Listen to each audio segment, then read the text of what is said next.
What's up, everybody? I'm Stan, and welcome to Detail Comics, where we go over comics in detail. This is iRate Reviews. This is the show where I go over a comic book, its story, its art, give you my impressions, and let you know whether I think it's something you should go back to the comic book shop for or not. What I'm going to be doing is talking about Superman number 11. So Superman number 11 is a follow-up to Superman number 10, which was the beginning of the In the Name of the Father story arc, and one of the most entertaining books that I've read all year long. So what we do is we dive into Superman 11, and what we got the insinuation of in the last issue was that they're going to be going through some sort of boot camp, and we find them right smack dab in the middle of it. Turns out that they've been dropped on like the Himalayas or something like that without any of their gear and need to work together, or at least that's the premise, is to work together in order to, fulfill all these requirements, to earn their gear, to earn their cape, to earn their emblems. What we have is we have Batman kind of in the watchtower. He's, well, not necessarily in the watchtower, but he's behind the scenes, behind the screens, and really kind of giving a bit of monitoring to the situation. We got Superman kind of in orbit, just making sure that everything's okay.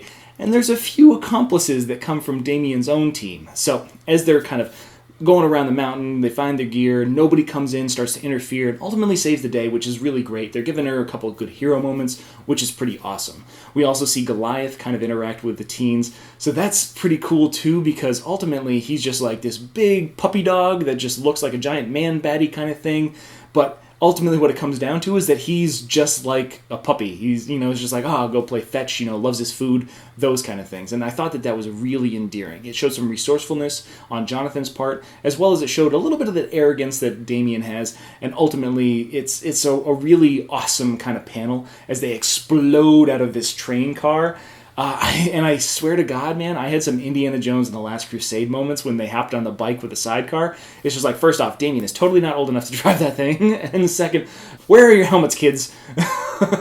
So it's one of those things where it was a whole lot of fun that was going into that point. And what we realize is that, on the map it says tag. And then you get like London Bridge is falling down. And there's a whole bunch of different kids games that kind of get played out through this entire scenario. So while it's boot camp, it's boot camp in the form of games. And that's really cool. It was really kind of great to see this dad-son aspect and really play off that kind of difference between the two of them. And what it comes down to is that throughout this entire thing, none of them really work out. So they're just the worst teammates. But there are some really endearing moments too. Like after the train comes blasting off and, Goliath saves the two of them, they end up, flying back across the ocean to kind of get where the Batcave is. And you see this great panel where John and Damian, it's like they're kids having a sleepover, except they're on the back of this giant winged bat monster thing. And they're like, this is meant to make us, partners or make us like each other. It's just like worse, friends, never going to happen. So, but, you can tell it's just like there's that small bonding moment that's going along in there. They get back, Superman blows up a hurricane, they totally fail at that. And ultimately they have to end up at the Batcave where, you know what? Something bad's about to go down. Because the dads are incapacitated. All this genetic material has kind of combined into this super enemy that's inside the cave, and immediately the kids take off, they work together, they form that kind of bond, that teamwork, and they save the day. Even though it was definitely something that was engineered by Batman, but it was in one of those kind of like, you let your kids win when you race or something like that. So it's just like, oh yeah, oh my God, you're so fast. And I thought that was really endearing as well.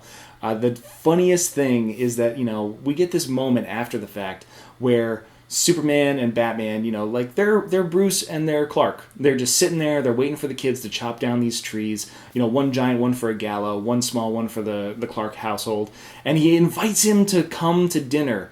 So between Trinity and this book, and like Nightwing 2, there's a lot of real good bonding moments for Batman and Superman, so that way they don't have to be like angry with each other. So I'm really excited to see that kind of moving forward and losing that kind of I don't know you, I don't trust you trope, which is awesome. But you know what? It ends up the way that any good kid fight could, possibly end up.